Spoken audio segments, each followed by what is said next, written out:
नमस्कार दोस्तों, defence show में आपका स्वागत है। तो दोस्तों, बड़ा अपडेट है। रिसेंटली रिपोर्ट्स आई थी कि भारत ने अपनी न्यूक्लियर पॉलिसी में बड़ा बदलाव किया है और अब भारत का फोकस पाकिस्तान नहीं बल्कि चाइना है। तो क्या चाइना के बड़े शहर भारत की अग्नि मिसाइल की रेंज में है? क्या सचमुच अग्नि मिसाइल का रुख चाइना की तरफ है? और अगर हाँ, तो अग्नि फैमिली की कौन कौन से मिसाइल्स चाइना पर अटैक लॉन्च कर सकती हैं? ये सारी बातें मैं आपको एक्सप्लेन करूंगा इस वीडियो में, तो वीडियो में अंत तक बने रहिए। साथ ही लेटेस्ट डिफेंस अपडेट्स के लिए चैनल को सब्सक्राइब कर लीजिए। तो चलिए वीडियो शुरू करते हैं।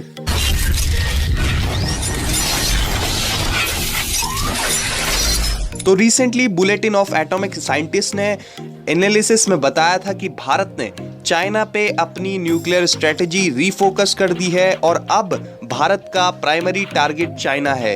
तो इंडिया का ये न्यूक्लियर बिल्डअप क्यों है? इसका मेन रीजन है दोस्तों चाइना से बढ़ता थ्रेट और 15 जून को हुई झड़प, जो कि पिछले 40 से 50 सालों में सबसे डेडली क्लैश हुआ है और भारत चीन के बीच।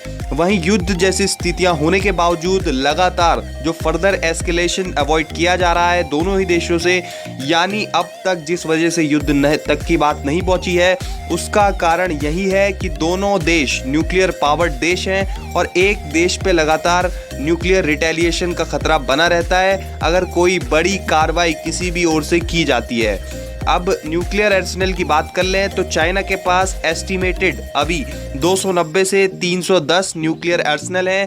वहीं भारत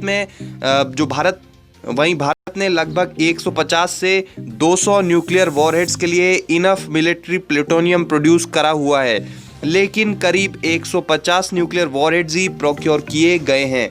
दोस्तों, बाकी अभी कौन कौन सी नई मिसाइल्स बनाई जा रही हैं जिनमें कि ये प्लूटोनियम यूज होगा, जो कि एडिशनल है, ये शायद बताना यहाँ पर नेशनल सिक्योरिटी इशू हो सकता है, इसलिए ये तो मैं आपको नहीं बता पाऊंगा। लेकिन इतना जरूर कह सकते हैं कि कुछ ही सालों में चाइना के बराबर न्यूक्लियर वॉरहेड्स हमें भारत के पास भी देखने को मिल सकते हैं। तो दोस्तों, अब बात कर लेते हैं भारत की न्यूक्लियर मिसाइल्स की, यानी कि अग्नि मिसाइल्स की। तो वैसे तो अग्नि 2 के पास ही इतनी रेंज है कि चाइना के मेन शहरों को तबाह किया जा सकता है। अग्नि 2 की रेंज है जहां पे 2000 प्लस किलोमीटर, तो वहीं अग्नि 3 लगभग सारे चाइना को कवर कर लेती है। दोस्तों, बस 1 या 2 प्रोविंसेस को छोड़ दें तो अग्नि 3 पूरे चाइना को कवर कर लेती है। इसके बाद आती हैं अग्नि 4 और अग्नि 5।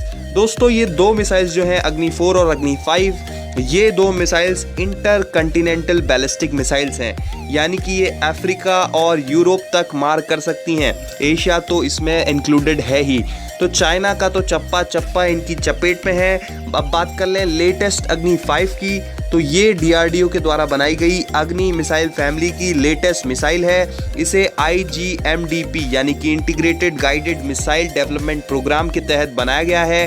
अग्नि फैमिली की नेक्स्ट मिसाइल यानी कि अग्नि 6 की रिपोर्ट्स को भी डीआरडीओ ने क्लियर किया था और कंफर्म किया था। ये बताया था कि अग्नि 6 एक 3 स्टेज मिसाइल होगी और इस पर डीआरडीओ काम कर रहा है। दोस्तों, अग्नि 6 अग्नि 5 की तरफ अग्नि 6 अग्नि 5 से पतली होगी और एक बार में लगभग कम से कम 10 न्यूक्लियर वॉरहेड्स ले जा पाएगी। तो दोस्तों, ये मल्टीपल टारगेट्स को भी हिट कर पाएगी। अब वापस आ जाते हैं अग्नि 5 की बात कर लें तो इसे भी डिप्लॉय किया जा रहा है। एक यूनिट की कॉस्ट अग्नि 5 की बैठ रही है लगभग 50 करोड़ रुपए की और इसकी रेंज है 5000 किलोमीटर से 5100 किलोमीटर तक की, यानी कि चाइना के सारे शहर जैसे कि Beijing, Shanghai, Tianjin, Chongqing, Macau और हांगकांग, इसके साथ ही साथ फिंगयांग, हैफी और पूरा का पूरा शिनजियांग प्रोविंस इसकी रेंज में है। वहीं इसकी स्पीड है दोस्तों मैक 12 की। तो फिलहाल तो भारत ने इस मिसाइल का मुंह बीजिंग की ओर मोड़ दिया है। आगे क्या होता है ये तो समय ही बताएगा। तो आज के लिए इतना ही दोस्तों। जय हिंद, वंदे मातरम।